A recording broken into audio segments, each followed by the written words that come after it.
Definitely whip cream bit করতে গিয়ে ক্রিমটা স্টিফ হয় না। কেন হয় না? আপনারা বিট করেন থামেন, বিট করেন থামেন, তা করার কোনো প্রয়োজন নেই। ক্রিম থাকবে রুম টেম্পারেচারের না, আবার একদম ঠান্ডা বরফও না, তবে কনকনা ঠান্ডা থাকবে। ঠিক আছে? আর যখন ক্রিমটাকে বিট করবেন হাই স্পিডে করবেন, থামার কোনো দরকার নাই, লাইক এভাবে।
আমাদের ক্রিমটা মোটামুটি হার্ড হয়ে গেছে। এখন এর মধ্যে আমরা দিয়ে দিতেছি গুঁড়া দুধ। ঠিক আছে? এটা টেস্টটাকে আরো বাড়ানোর জন্য 2 কাপের মধ্যে 4 টেবিল চামচ গুঁড়া দুধ আর 2 টেবিল চামচ হচ্ছে গিয়ে কনডেন্স মিল্ক। না,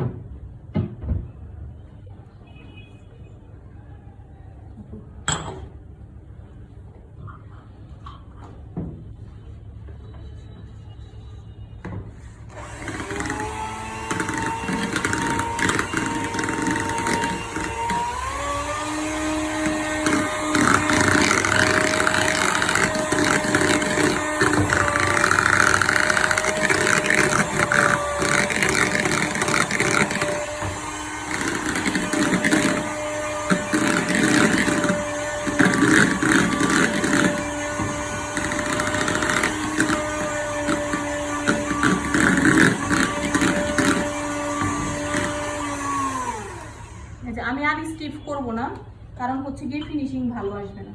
দেখেন, ঠিক আছে? আমি আর স্টিফ করব না। রাফা সামনে থেকে দেখাইছো না? হ্যাঁ,